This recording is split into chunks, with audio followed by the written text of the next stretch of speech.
Joe T, can you hear me? I can't hear you. You can hear me though. All right, let's see here. Let's see what's happening right now.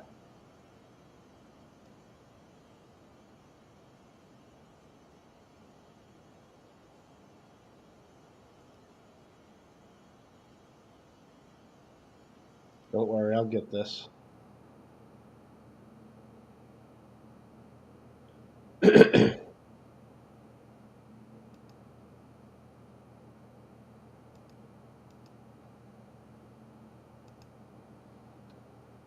And I had this all set up too so it would work. I'll tell you what, Joe, let me leave and come back in, okay?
Still can't hear you. You can hear me? Thumbs up? Okay.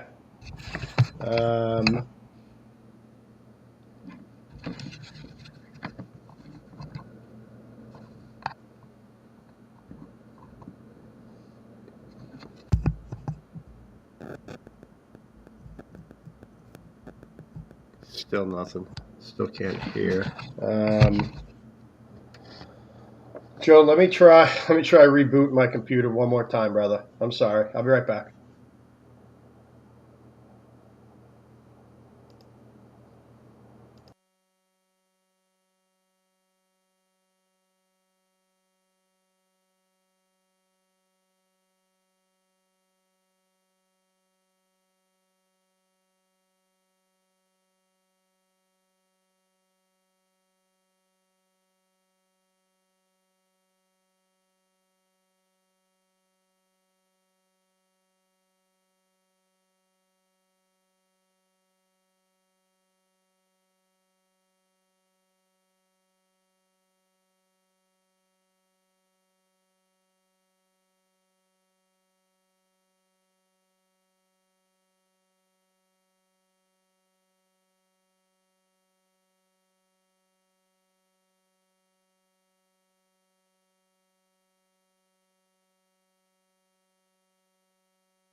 Input.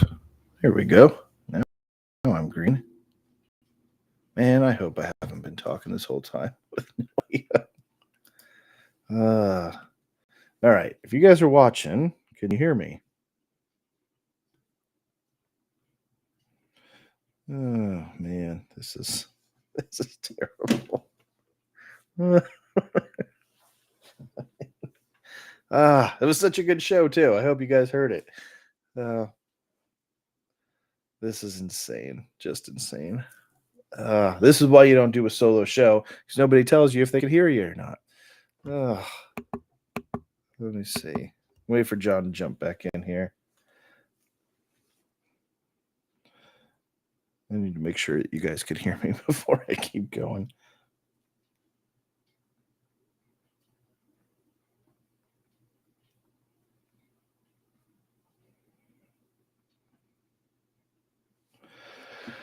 Oh, all right. Well, we got some viewers, but still no comments. So if you guys are watching, can you hear me?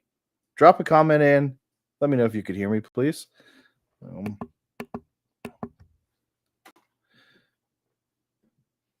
Let's see. I wonder if I can hear. Oh, lights on.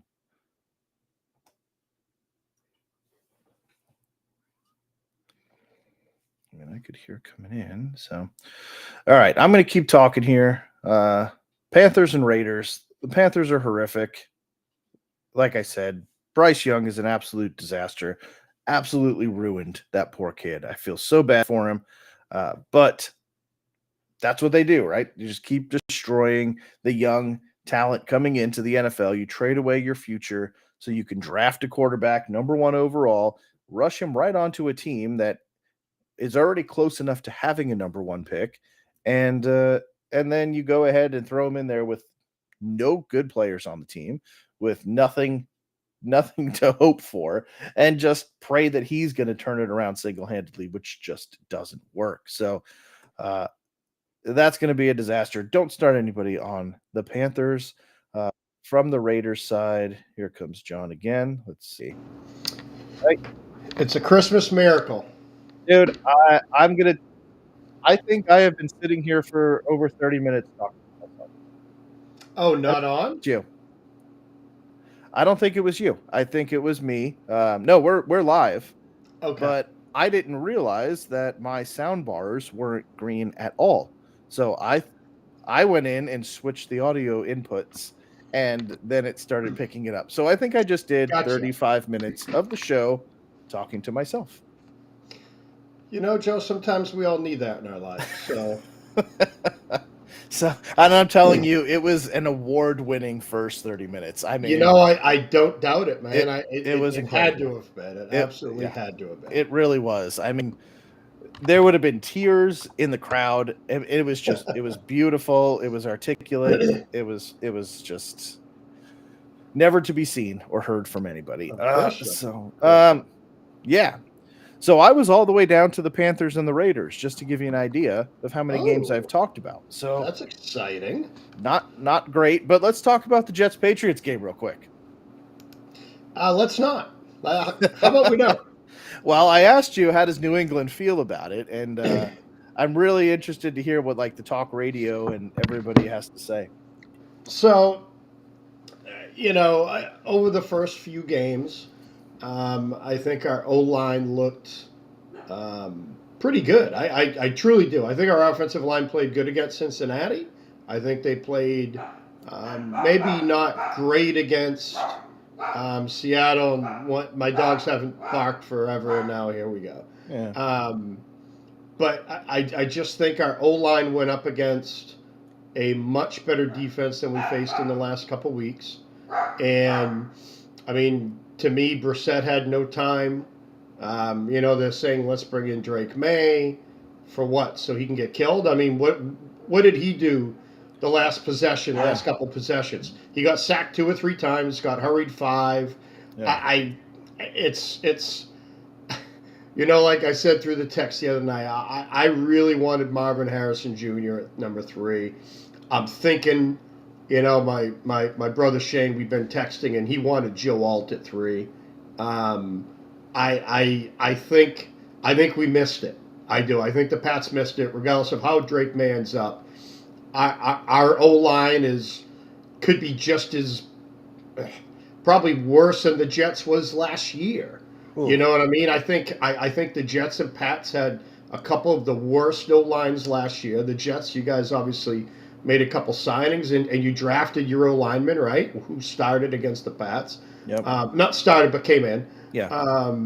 But that's what teams need. Quarterbacks need to be standing upright. Mm-hmm. They got pressure on Rodgers all game, which I thought our D-line did a hell of a job. But your O-line just played a little bit better, and you could see the mobility with Rodgers from week 1 to week 3 extremely better, I should say. Yeah. Because, I mean, how many one-arm sacks were almost there had the O-line not held out that half a second and allowed Rodgers to maybe take a step forward or two. Yeah. I kind of give that game to your defense and your O line because they protected Rodgers. I won't say great, but I still think the Patriots defense is really really good, and you guys moved the ball well on us. Maybe not so much rushing, but the passing game was there. Rodgers looked a lot better, and honestly, our offense, man, we're in some bad shape. O line is weak. I don't want to see May play yet because I don't want to see another Yeah. Matt Jones, Zach Wilson. Can't say Trey Lance because I think he's just not good. But but those two quarterbacks who had really no O line. At least Zach had better weapons. I think. I just don't see the guy that's gonna spread the field for New England yet. Yeah. So what was the analysis on them bringing Drake May into that game? Like that to me didn't make any sense. We didn't get to really talk about it a lot, but No, it didn't make sense that late They in the said game. it was the best time to bring him in. Yeah, I heard that. I actually completely disagree at all. If you're going to bring a rookie quarterback in with a bad O line, don't make it after they've been on the field for 37 minutes. Yeah, I just didn't understand that. And he's been on the sideline watching Jacoby Brissett get the shit kicked out of him. Yes, he was getting killed all game. Yeah, So it's like, and now it's jump in and everything's yeah, going to now be let's okay. jump in and let's see what you can do. That was I didn't understand it. Again, I like Mayo as a coach. He inherited a very weak offensive team, and I'm starting to think Shaney's way now. I wish we would have drafted Joe Alt. Yeah. Oh, we got a question here. Oh, good. All right. Really Hey, like Ryan. it. Hey, is my audio volume okay? Yep. Okay. Yeah. All right, so we got start Connor and flex against a tough Lions run defense, or play likely. I'm Thompson. playing Connor. I'm playing Connor over Likely if that's Likely is a boomer bust, just like Andrews is, I think, on that team. And let's face it, that Baltimore offense doesn't look so great right now. He's throwing to one person, and that's Zay Flowers. Yeah. So likely had a great week 1 and then disappeared week 2, and that was what we were talking, or I was talking about last week. Was let's see what was that a flash in the pan, or was that legit? He's going to be a main target, and I think we need another week to see now which way, because it went back to Andrews a little bit more last week. So now what happens this week? Like, so I think likely is a likely player to watch this week and see what that offense does, but they look really bad. I actually disagree with you on the iffy on starting McBride, especially if they have Kyler. I love starting players against a quarterback because when you can negate a quarterback's points on your opponent, it's going to put you up higher. So if you can start a wide receiver against their quarterback or a tight end against their quarterback, especially a weapon like McBride, who he targets a lot, if you could take some of those points away from the quarterback position for them, it's going to give you a leg up. So I that's my stance on it, my view on it. It worked out last week. I had Marvin Harrison. My opponent had Kyler Murray. Destroyed him.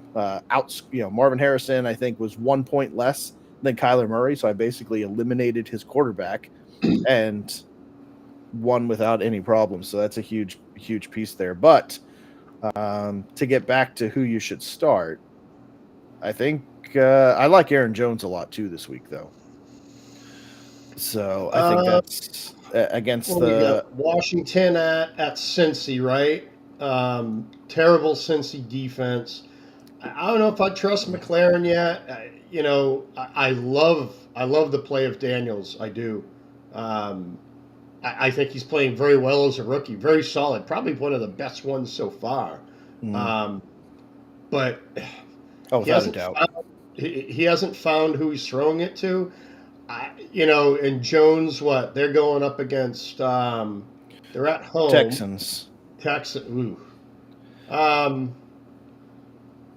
I honestly would start Thomas there, only because Cincy's defense is so bad. But like you, Joe, I'm not taking McBride out of any lineup at all. He has 16 targets in 2 weeks. Yeah. He throws to two people, Marvin Harrison Jr. or Trey McBride, and the Yep. over is at 52.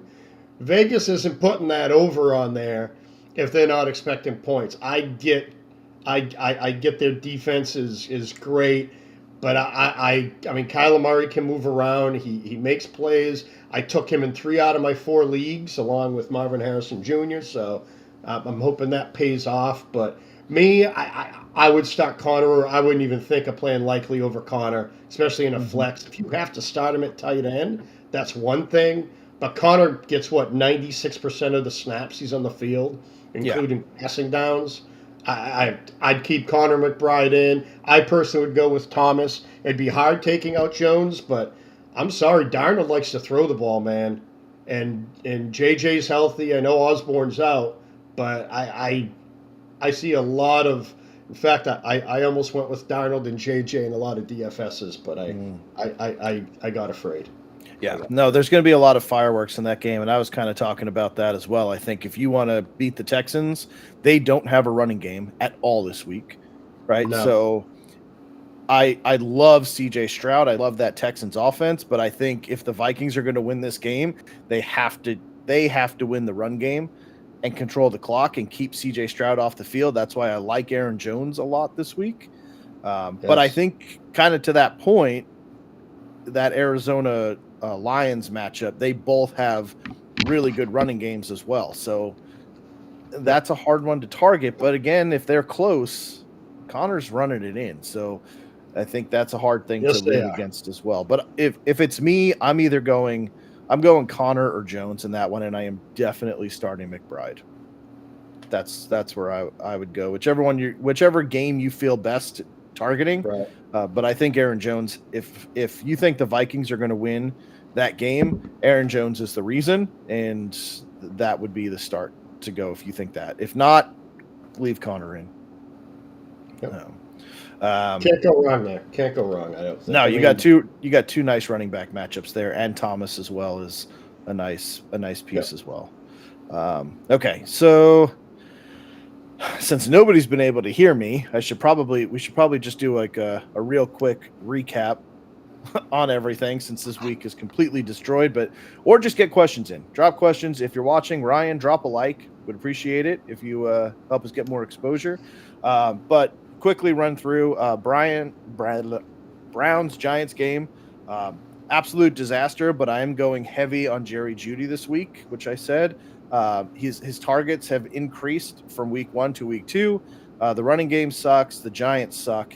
And I think Jerry Jeudy is going to have a really good game this week against the Giants. So I really like him. He's going to be like, he's my top prediction this week. We'll see if it pans out, but from a fantasy standpoint, he's available in a lot of leagues. This is a great matchup, and he's being targeted more from week 1 to week 2, and a great matchup here as well. I don't know if you agree, disagree, but no, makes sense, right? Yep. All right, so Packers. There's no way you can bet for the Giants. There's no way you can't bet against them. Right. They're so bad, and I think Jerome Ford is going to go absolutely berserko today. Yeah. To be quite honest, I hope so because I have him in a couple of leagues. Okay. Well, we'll see. We'll keep an eye on that game. Packers Titans. Again, I expect a lot of Josh Jacobs in this one. The Titans side, like I was saying, their defense looks really good. Watching them against the Jets, they were all over the field. So that's going to make Malik Willis's life pretty hard. They were getting a lot of good pressure as well on the Jets all day. So that's going to be hard, but I think Josh Jacobs continues to be the focal point of the Packers offense while Jordan Love is out. So I think you can't go wrong there. And what I was saying with the Titans side is I really want to keep an eye on that Pollard-Spears split in their backfield and see if that starts leaning back towards Spears. He had a lot of hype in the offseason, but Pollard's been the guy. I can't see that. I stayed away from both of them because I thought it was going to be a 50-50 split, and it's looking like all Pollard. I don't think Spears is going to do much this year. So that's it's something to watch to see if that split starts to get closer to 50-50 because it might be an opportunity to trade for Spears if you start seeing that shift towards him taking over, or maybe dump Pollard if you have him and you see it starting to fade away, try to get something for him. So, but I think that the Titans should win that game at home. It's going to be a close one, but I think they're just that defense really looked really good. The other piece I said that nobody got to hear was you could go to the Bears-Colts games today for $210. Or you could choose the Texans and Vikings for as low as 41. Which game am I going to? Like, that makes no sense whatsoever. That's interesting. Caleb Williams is terrible. I think I said it in our draft show. I think he's going to be a bust. He's overrated. He's cocky. He's not good. When he texts the punter saying, hey, you're not going to have to punt too much this year, and they've got more punt yards than they do offensive yards on the season so far, he looks overwhelmed. The defenses are coming at him with stuff he's never seen. He can make some great off-platform throws, but he gets swallowed up way too quickly. He's processing everything too slow, and they should not have thrown him directly into the fire. Like, I don't care, but I think this is going to be a tough game. The Colts have not looked that great. Michael Pittman is injured. He hasn't looked that great coming back, which is sad. So I think it's going to be a Jonathan Taylor game, and maybe a DeAndre Swift sighting. Maybe he can actually run for more than 2 yards. That would be fantastic, but not a lot of big targets in this game. Surprising. No, and I don't know if Caleb's going to be a bust or he's going to fall into the the quarterback that started too fast. Yeah. He said we're not going to punt. I get it. I kind of like that. Watching Hard Knocks, I've become a Caleb Williams fan. I hope he does do well. But it's like, I don't know if you watch that one, Joe, on HBO yet. But I haven't watched it. So the head coach for Chicago, Eberflus, brought in Nick Saban, who he played for at Toledo. I didn't realize Eberflus was a linebacker, and you should have seen the size of him. I'm guessing he played when Mark McGuire steroids were legal and we were okay. Yeah, he was a big dude, but even Nick Saban said you can have all the talent in the world. It's now your job to develop them because they don't know anything in the NFL. Yeah. So if anybody can watch that or maybe it's on YouTube on a video, Saban broke it down perfect. He goes, no quarterback is going to be good. Look at Peyton Manning. Peyton Manning threw how many interceptions his first year? Oh, it was 20s, 30s, whatever it was. And he's probably one of the best throwing quarterbacks in the history of football. So, right, Troy Aikman. Aikman again, yeah. They won one game his first year in. These guys just start too fast, and I think that's what's happening with him. Yep. But you got to be able to put pieces around him too, which Caleb Williams has. But even watching him in college though, like he got a lot of hype, but he would lose He would lose big games that he should have won. They were close, but he didn't win a lot of those games. They even lost to Penix and UW there as well. So I think he doesn't know what to do yet because he hasn't been in that situation. I mean, he's holding the ball too long. Granted, he has offensive weapons, but Allen's out. Adunze, he's a rookie. He still doesn't know yet either. So I'm surprised Swift isn't carrying the ball 25 times a game. That's the part I don't understand. Why is Williams throwing the ball so much? They're in every game. Every game, run the ball. Yeah. Well, what you're going to risk doing is what they do to every young quarterback, ruin his confidence and make him second-guess everything. The fans will start getting on him, and he'll be so worried about throwing an interception that he's just going to get blasted until he breaks a rib or something like that, and then where the hell's Cole Kmet? Why isn't Cole Kmet bigger part of this offense? Right. He was huge last year. Huge part. Swift is not catching the ball out of the backfield. I don't understand why they're trying to make him a down the field passer just because he has the weapons. Yeah. I agree. Take the pressure off of him, make the game simple. Yes. And you do that by having a strong running game and check downs to your tight end and your running back. Worst case scenario, you have outlets. You should always give a young quarterback an outlet. and they're not doing it. But Look at let's Daniels in Washington. Honestly, yeah, he's doing well because Robinson is playing well. Or right. Robinson's playing well. Yeah, yeah. So, all right, Texans, Vikings. We only got a couple minutes here, but Yeah. Texans, I want to start everybody on the Texans offense today. I think without the running game, CJ Stroud, Tank Dell, Collins, I mean the whole offensive side of the ball is going to run through CJ Stroud. With Cam Akers back there, he looked terrible. There's no depth. It's Cam it's Akers. going to be bad. And the Viking side, I think it's going to be well balanced, but obviously you're starting JJ and Aaron Jones. I think is going to be a really nice piece for both of those today. I want to get your take. We're running out of time here, but the other big game, Eagles Saints. What do you think of this game? I think the Saints are for real, man. I just think the Saints are for real. I know Philly lost against a decent Atlanta team, we think, right? But New Orleans, they're attacking on defense. They're not giving up anything. Kamara looks like he's 23 years old again. And never mind the touchdowns, it's the yards, it's the catches out of the backfield. Derek Carr, man, that guy he's playing with a chip on his shoulder, and he's not even throwing to Olave yet.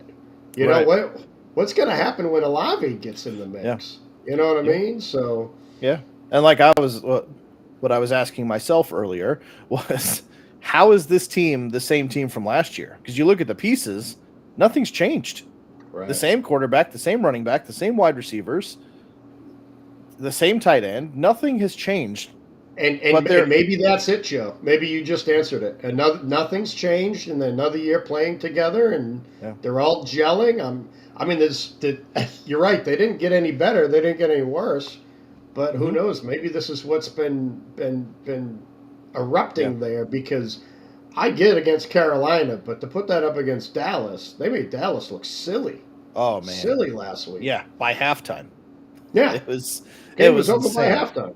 Right, and there's some great afternoon games too. I mean, the morning games not a lot to get excited about. I think the Eagles Saints game and the Vikings Texans game is probably the two that you're probably going to want to watch. The Chargers Steelers looks like going to be a terrible game. Broncos are going to get blown out by the Buccaneers, and the Raiders are going to destroy the Panthers. Like that's just forget about it. Dolphins without Tua, the Seahawks at home should be able to handle them pretty easily. So the afternoon game, so the Ravens, Cowboys, 49ers, Rams, that looked good last week. Right. Now it looks like now it's going to be a bum fight, right? I mean, everybody's hurt, but Lions, Cardinals, and tonight Chiefs, Falcons, like come on, like those are, and then Monday night Jaguars, Bills, like Jaguars got to get it together, but great games. There's some really good games this week, and you know what's crazy, like.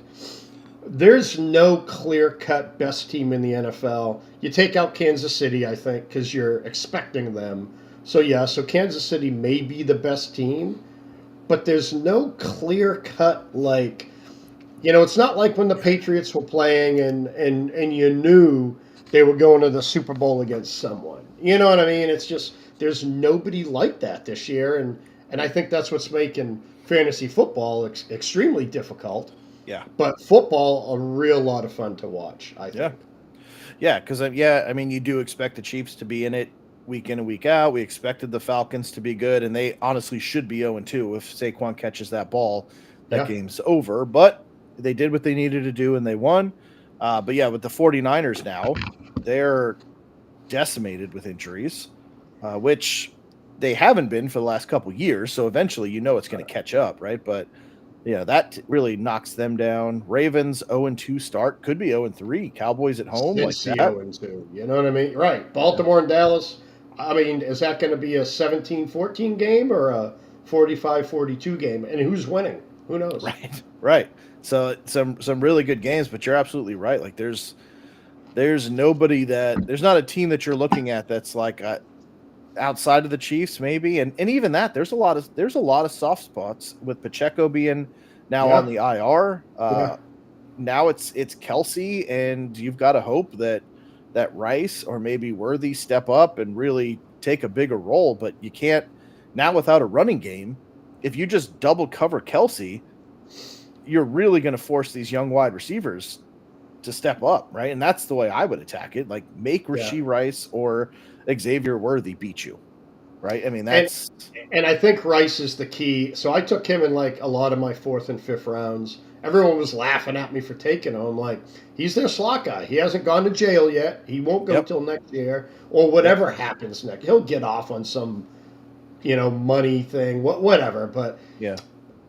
I think if you stop Kelsey, I think you're going to see Rice's uptick even more. And I don't know, but they still need a running back. They still need a running back.